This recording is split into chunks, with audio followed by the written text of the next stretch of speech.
So, hello everybody. This is the part two of chapter 13, which is the spinal cord.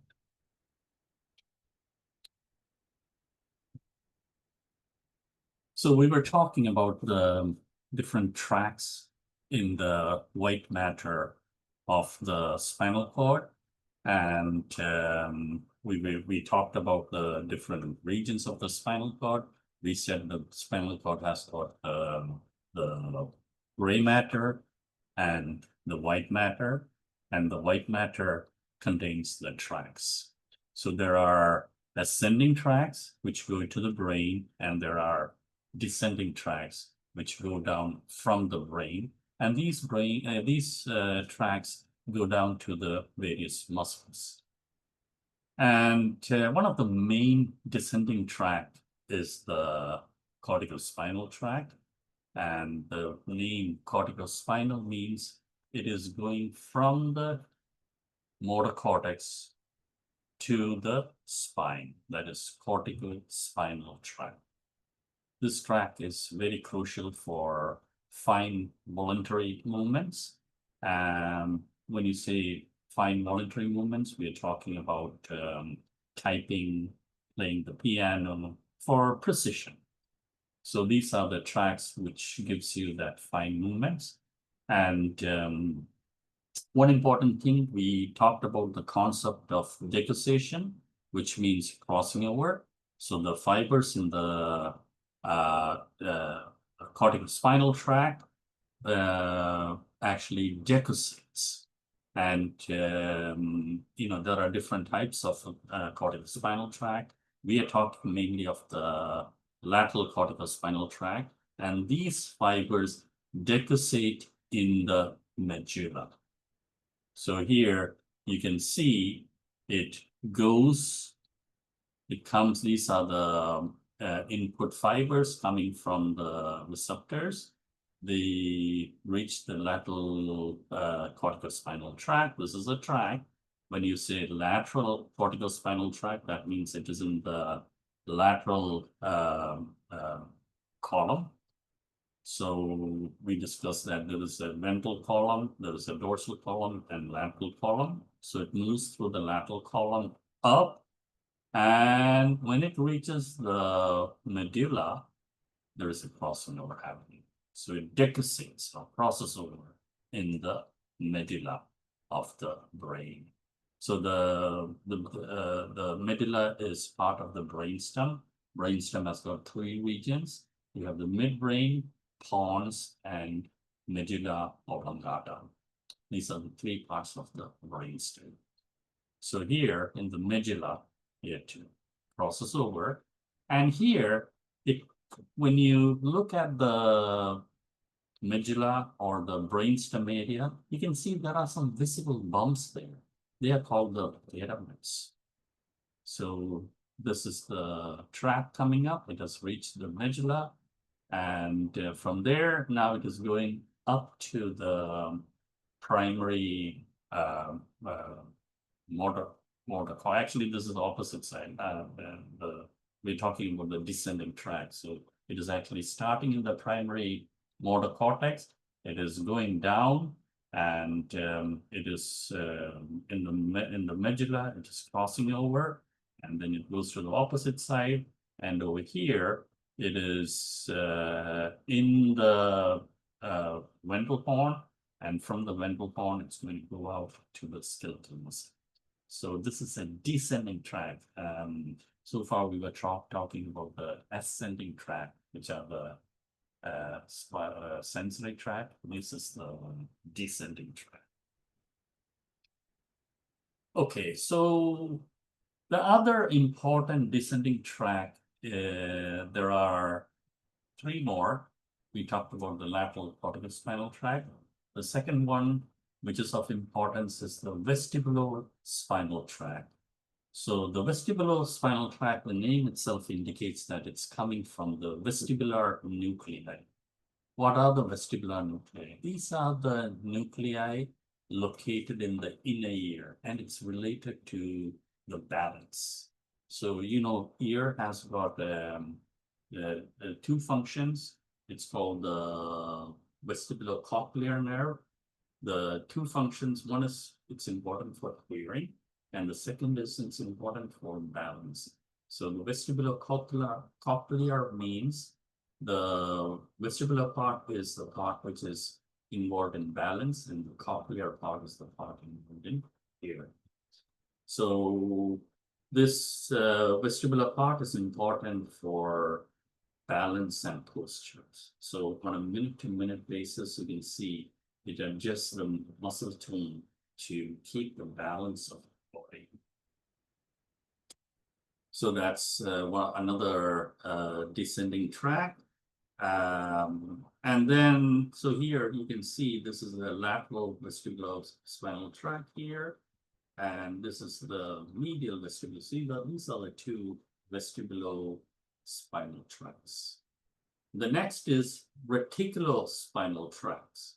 So reticulospinal tract originates in the reticular formation of the brain. So there's a group of tissue called the reticular formation, and this is important when it comes to the pain. And this particular area, this particular tract modulates the pain. So different people have got a different pain threshold, and that is because of the neural integration happening in the reticulospinal tract. Then you have the tactile spinal tract.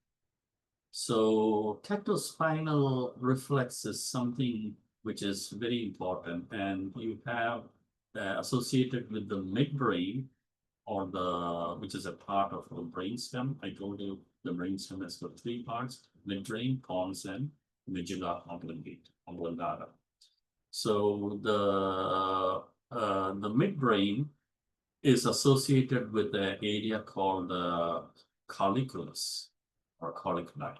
So there's a superior and inferior colliculi, and this area is this is where the tracts, the tactile spinal tracts start, and the tactile spinal tract is associated with movement of the head. So if you hear a gunshot wound, you quickly turn your head, or if you see a flash of light, you quickly turn your head and see, oh, hey, what's happening there? Like so, that flash of light will make you turn your head as a reflex. So that is something you don't even, a reflex is something you don't think about, it happens. So that's the reflex movement of the head in response to visual stimuli or auditory stimulus. So that is the tract involved there is the tactile spinal tract. So here you can see, again, we are coming back to a section of the spinal cord. And in this slide, you can see this is the spinal cord. And you know that it is protected by the vertebrae in passes through the vertebral canal. And the spinal cord here, this is a cross section. You can see the gray matter and the white matter. And look here, what's coming out of the spinal cord. You can see there is a roots. There are some roots coming out here from the, this is the dorsal side, and this is the ventral side. So, sorry, this is the one going out is the ventral side. This is the ventral roots, and these are the dorsal roots. So the dorsal root brings in information. The one in red, you can see, is the dorsal root. It's bringing in information, and ventral root carries the information. So this is mainly the sensory information coming through the dorsal root and motor information going out of the ventral root. So when it comes outside, you can see it merges together and it forms the spinal nerve.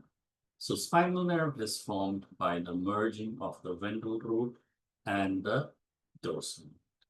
So there are three types of nerve. There is the sensory nerve, which only carries the sensation.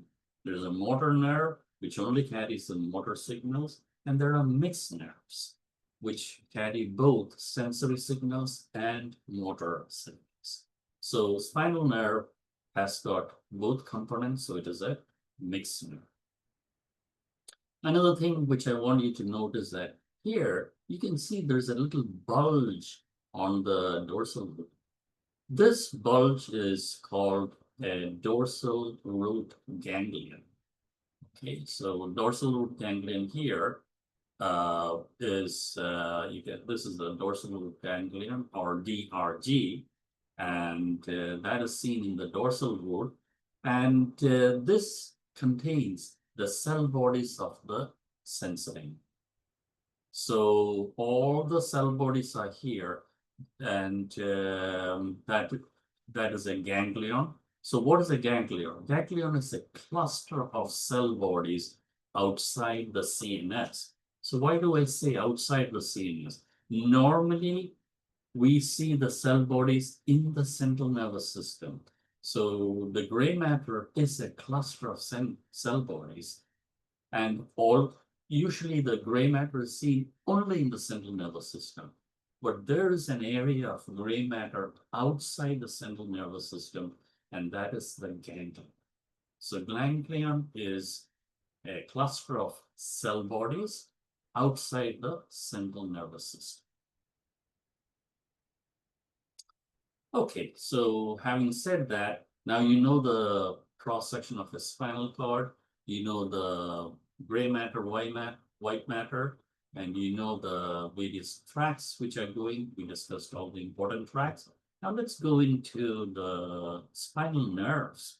So we said that there's a dorsal root, there's a ventral root, they join together and they form spinal nerves. So you can see spinal nerves coming out of the spinal cord. There are 31 pairs of spinal nerves. So we said there are different regions. The cervical, there are 8 cervical spinal nerves. And coming from the thoracic region, there are 12 thoracic spinal nerves, 5 lumbar, 1 coccygeal. So altogether, 8 plus 12 plus 5 plus 5 plus 1, that is 31 pairs of spinal nerves. And we said the spinal cord ends at L1, but the vertebral column is going to continue further down. The spinal cord ends here, and we said that this little conical area where it ends is called the medullary cone or conus medullaris. And even though it ends there, the vertebral column is going to continue down. And this part here, you can see there is a bunch of nerves coming out, and all these nerve roots, all these nerves comes out and passes through the vertebral canal, and this bunch of nerve resembles a horse's tail, and hence it is called cauda equina. So this is the cauda equina. This is a medullary cone. Now coming back, we were talking about the spinal nerves. We said the spinal nerve exits the spinal cord through the intervertebral foramen. And then we said that it divides into the dorsal root, ventral root. So it has 3 branches. There's a dorsal root or dorsal rami. There's a ventral root or ventral rami, and there's also a meningeal branch. So spinal nerve divides into 3: dorsal rami, ventral rami, and meningeal branch. The dorsal ramus innervates the muscles of the back and the skin of the back. The ventral ramus, so this is the dorsal ramus or posterior. The anterior root or the ventral ramus is slightly bigger, and it supplies the front and the sides of the trunk. And there's a meningeal branch. Here you can see a tiny little meningeal branch, the meningeal branch re-enters the vertebral canal, it goes back, and it supplies the meninges. So we talked about the meninges. The meninges is the covering of the spinal cord, the protective covering. It contains the dura mater, arachnoid, and the pia mater. So the meningeal branch re-enters the vertebral canal, then innervates the meninges. Now, nerve plexus. So the ventral rami of the spinal nerve repeatedly branches, and then it forms what is known as a nerve plexus. It's like like a braiding of the nerves. So, and then from the plexus, you can see nerves emerging. And why does the body do this funny stuff? Like it is like repeatedly branching, and then from there the nerves are coming. This is actually a safety mechanism. That means if one spinal nerve leads to one nerve, and if that spinal nerve is damaged, then the whole function, the whole function of that particular nerve is actually completely gone. So, but if we have a nerve arising from the multiple nerves, or if it's receiving input from the other nerves in the plexus, that means if one particular branch is damaged, still it will receive input from the other branches. So that's why the nerve plexus are formed. It's a safety mechanism. So in the body, there are 5 nerve plexus. So from the cervical area, you have the cervical plexus, which is coming out from in the neck area. The brachial plexus also comes from the cervical area. It comes near the shoulder, and it supplies the shoulder area. Then you have the lumbar plexus, sacral plexus. Lumbar plexus is in the lower back. Sacral plexus is in the pelvis, and you have the coccygeal plexus, which is in the region of the coccyx of the tail. One important thing to remember here is that in the thoracic region, there are no plexus. If you notice here, there's no thoracic plexus. So the thoracic region does not form nerve plexus. So what happens there is the spinal nerve, they continue or they become the intercostal nerve, and they supply the intercostal muscles and the abdominal muscles in the whole length. That's the peculiarity of the thoracic nerve. Let's have a quick look at the cervical area. So in the cervical area, you have the cervical plexus. Cervical area means the neck area. And this from C1 to C5, it forms the cervical plexus. And the cervical plexus supplies the skin of the neck. But you have to remember there's one nerve here called the phrenic nerve. The phrenic nerve supplies the diaphragm. So that's very important. So the breathing muscle, the main breathing muscle or the primary breathing muscle is the diaphragm, and that is supplied by the phrenic nerve. So if you have damage to the phrenic nerve, you can end up with some breathing difficulties. So here, you're seeing the second set of plexus, which is a brachial plexus. And here, the brachial plexus is arising from C5 to T1. So cervical 5th vertebrae up to thoracic 1st vertebrae. So these are the nerves which are involved in the formation of the brachial plexus. And the brachial plexus is what supplies the upper limb, the upper arm. And it has got some branches. From there, these nerves arise: the axillary nerve, radial nerve, median nerve, ulnar nerve, musculocutaneous nerve. So you can see this is coming out of the shoulder. So if you might have heard about something called the crutch paralysis. So radial nerve comes out through here. All these nerves come out through here, but the radial nerve is what could be compressed by crutches. And the radial nerve supplies the extensor muscles. If you want to extend your hand up, you need the radial nerve. If the radial nerve is compressed and damaged, then you get what is known as a wrist drop, because you're able to extend the arm. So the wrist is in a flexed position because the flexor muscles are pulling it down. The extensor muscles are not working because the radial nerve is damaged. And fingers and wrist are chronically flexed. And this is called a wrist drop. Lumbar plexus is formed by L1 to L4. The main nerve is the femoral nerve and the obturator nerve. These are the two nerves coming out of the lumbar plexus. So here you can see the femoral nerve, and here you can see the obturator.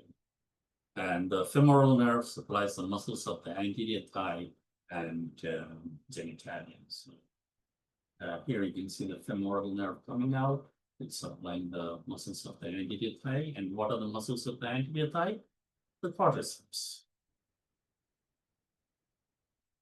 So the sacral plexus is formed by mainly the S1 to S4, but some contribution from the lumbar spinal nerve, which supplies the posterior lower trunk. You can see this is the area that it supplies. And the largest nerve in the body, that is the sciatic nerve, originates from the sacral plexus. So the sacral plexus supplies the gluteal region, it supplies the posterior thigh and the whole posterior side of the limb. And when there is, if you feel a sharp shooting pain, that condition is called on the back of your thigh. And if it's shooting all the way down, this is called sciatica. This is a condition where the sciatic nerve is damaged. So you feel a sharp shooting pain which travels all the way down to the heel. And usually it is caused at the root level and the spinal cord level, where there is herniation of the intervertebral disc. You remember that we discussed about the intervertebral disc, and you can see this intervertebral disc is damaged. So there's herniation, or what we call a bulging disc. The disc is bulged, it compresses on the spinal nerve, and when it compresses, it causes this sharp shooting pain, and that is called the sciatica. Common condition. And then you have the coccygeal plexus, which is actually supplying the skin of the tailbone region, or the coccygeal region. Okay, now I want to discuss one condition which is very innocent. This is called chickenpox. Chickenpox is a common early childhood disease, and it's caused by a virus. And usually, a lot of people get, children get chickenpox. It produces an itchy rash, clears up without much complication. But the virus can remain in the dorsal root ganglion. So the dorsal root ganglion is very important. That is where these viruses can remain. And they can remain that for decades. So when the immune system is compromised later in life, the virus can reactivate. And from the dorsal root ganglion, they go down to the sensory nerves. And it causes another condition in adulthood, and that's called shingles. That is not fun. Shingles manifest as a painful discolored area of the skin with some vesicles. So here you can see some reddened areas, and if you look carefully, there are some vesicles there, or blisters. So this is called a shingles fracture. It's a painful, itchy blister. And it is usually seen exactly along the path of the nerve. So this is where this particular spinal nerve is traveling. And so the virus travels through the nerve and it is affecting exactly the area of distribution of that particular nerve. And usually it's seen in the trunk and the waist, and it's commonly seen in people over 50 years age. So that is why now we take the chickenpox vaccination, even though chickenpox is a very innocent disease, you must remember that shingles is not. Shingles is a very painful condition. So chickenpox vaccination reduce the risk of shingles later in life. Dermatome.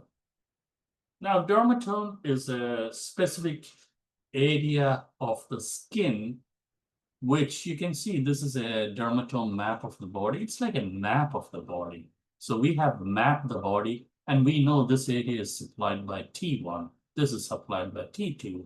This is supplied by, this area is supplied by L2.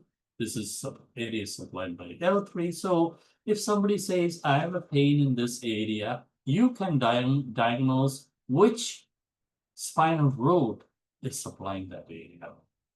So that is what a dermatome is. It is a map, and we know exactly which spinal nerve supplies which nerve.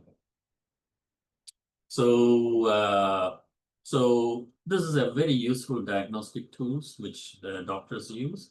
So they will look at the map and they will see, oh, okay, this area is supplied by L3, so the problem must be at the level of L3. So we'll have to look at the L3 level and see whether there's something happening there. And it's a very useful diagnostic tool, but there's a little catch here. See the L2, L3, L4, let's take this area. There's a lot of overlap. That means L3 can be supplied by L2 and L4. So L3 is not only supplied by, this area is not supplied by L3 alone, there is overlap. So that means, in other words, if you want to damage, if you want to have a complete anesthesia of this particular region, you have to anesthetize the L3 nerve, but you also have to anesthetize L2 and L4. So you, in a way, it is also a protective mechanism. So if you want to have complete anesthesia of this particular area, you have to have damage to 3 consecutive nerves, spinal nerves, in order to complete loss of sensation. So it's kind of a protective area. But if you are, if in another way, if you're going to have a surgery here, you have to anesthetize this nerve, and this nerve to give complete anesthesia in this particular. So it's kind of a protective mechanism of the body, and another marvel of the human body. Okay, now we're going to talk about reflexes. Now, reflexes are quick, automatic reactions to stimuli. So when you have when a reflex happens, that means that you don't have to have a conscious thought. Okay, so if you touch a hot object, you put your hand immediately. You're not thinking about it, it happens. So a reflex can involve muscles, and it may also involve glands. And if you think about the muscles, it could be skeletal muscles or it could be smooth muscles. So skeletal muscle reflex is what we are going to refer to, because that's where you pull your hand. That's a skeletal muscle, it's a voluntary muscle. But this also happens in the smooth muscles, also in the digestive system. You have a lot of smooth muscles lining the digestive tract. And what are the properties of a reflex? So when do you call something a reflex? A reflex needs stimulation. So a trigger is required. That means you're touching a hot object. So that is a trigger.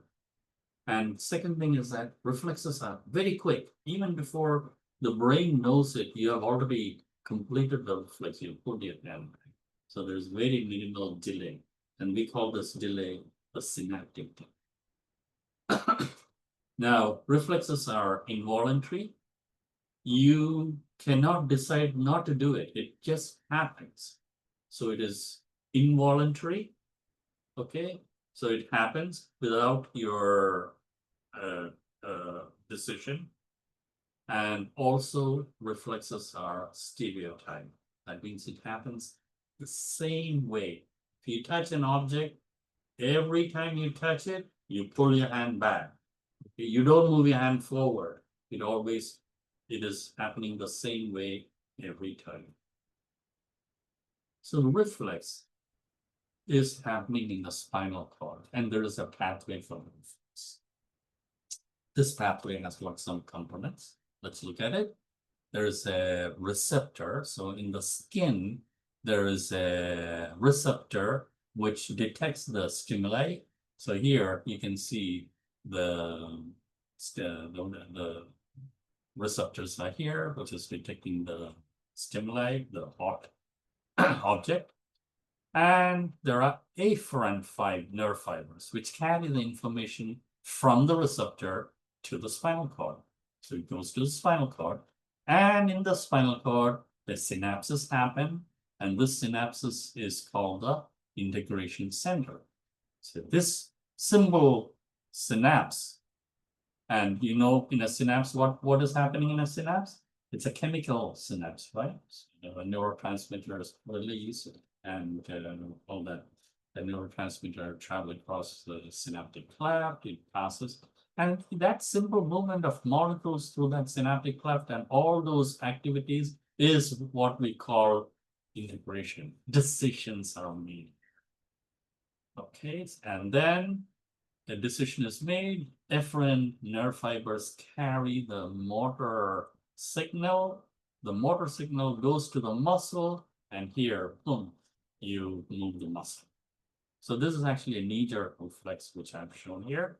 And you can, the doctors use this to test your reflex there to see whether you have good reflex. And finally, the effectors, they carry out the reflex. So this is the muscle which carries out, and here you can see this is the quadriceps. So it causes extension of the leg or the extension of the knee, and that is what we call the knee jerk. So here, this is a somatic reflex because skeletal muscles are the effector. But you can have a visceral reflex where the smooth muscles or glands are the effectors. So the reflexes are different types. You can have somatic reflex or you can have visceral reflex. Muscle spindle. Now, muscle spindle is a sensory organ. It contains stretch receptors. So you can see the stretch receptors inside the muscle. They are seen in the skeletal muscle. Why do you need muscle spindles? The muscle spindle detects changes in the muscle length and the rate of change of muscle length. And it informs the brain of the change in the muscle length or the rate of change of the muscle. So that's the muscle spindle. So this is very important in a stretch reflex. So when a muscle is stretched, the muscle spindles are activated. The sensory information goes through the spinal cord, and in the spinal cord, it is a decision is taken. Motor impulses are sent to the same muscles, causes the muscles to contract. So if you, in short, if you stretch a muscle, that muscle will immediately contract. This is called a stretch reflex. And we call this a monosynaptic reflex. And I'll talk about that in a minute. So a monosynaptic reflex. That means there is only one synapse. So here, let's look at the knee-jerk reflex. The knee-jerk reflex is called the patellar reflex because you're going to tap the the ligament here, the patellar ligament, and when you tap it, the muscle spindles are going to be stimulated. The muscle spindles which are located in the quadriceps muscles. Okay, these are the muscle spindles which are going to be, so you tap here, muscle spindle here immediately detects a change in the length or a slight change, and afferent signals are sent to the spinal cord, and a synapses happens, and there's only one synapse. That's why it's called the monosynaptic reflex. This is a monosynaptic reflex, and decision is made. Efferent signals come out of the motor neuron and supplies the very same muscle from which the sensory receptors send the efferent signal. So it's the same muscle here. It stimulates the muscle, causes the muscle to contract, and boom, your leg extends, and this is called the knee-jerk reflex. So it's a monosynaptic reflex because there's only one synapse. Reciprocal inhibition. So we said a stretch reflex causes the quadriceps muscles to contract. But at the same time, an inhibitory signal is sent to the antagonist muscle. So the antagonist muscle here is the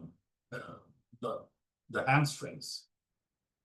So if the quadriceps is contracting, it causes knee extension.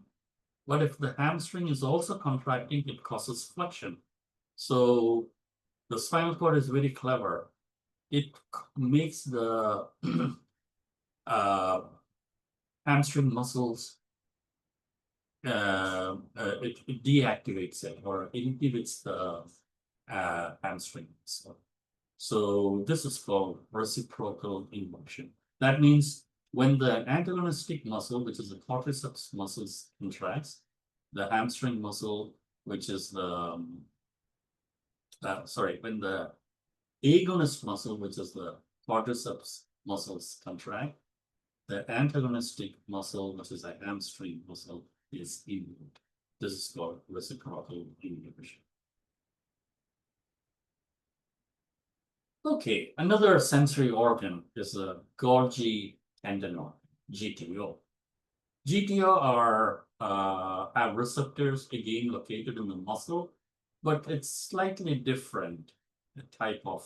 It's a stretch receptor, but it's got a different location and it's got a different function.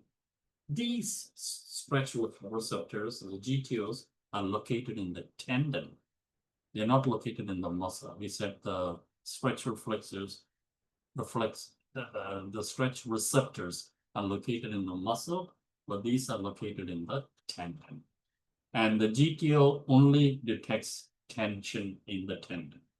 If the tension is very high, it sends impulses to the spinal cord. And then the spinal cord sends inhibitory signals to the muscles. So the muscles stop contracting. So this prevents muscle damage. So it's kind of a protective reflex, which prevents the muscle from contracting too much. So it's a protective reflex. Now, there are other types of reflex which are called polysynaptic. So we were talking about the monosynaptic so far. Polysynapsis means it involves 3 neurons, or there is more than one synapse happening. So here you can see there's a sensory neuron, and there's a motor neuron, and in the middle, there's something called an intervate. So there are 3 neurons in this pathway. And so there are 2 synapses, whereas in the monosynaptic, there was only 1 synapses. For example, a flexor reflex, that means when you're withdrawing a hand when touching a hot object or a sharp object, that is called a flexor reflex. So here you are detecting, the finger detects a hot object, then the impulses go to the spinal cord.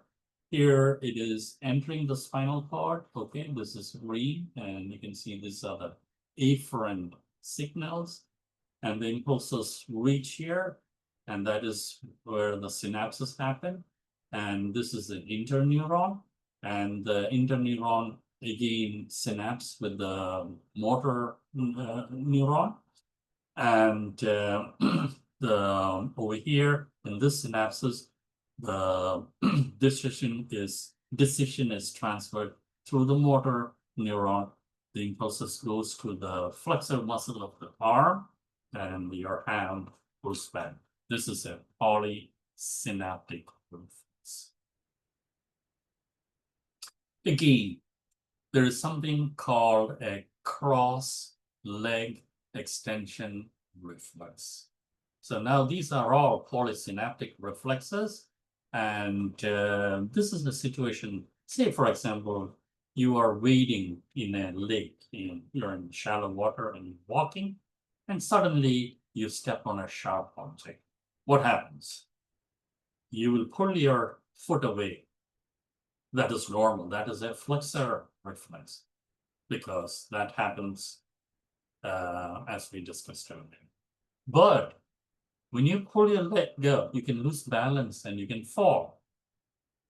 So the body has done something very smart.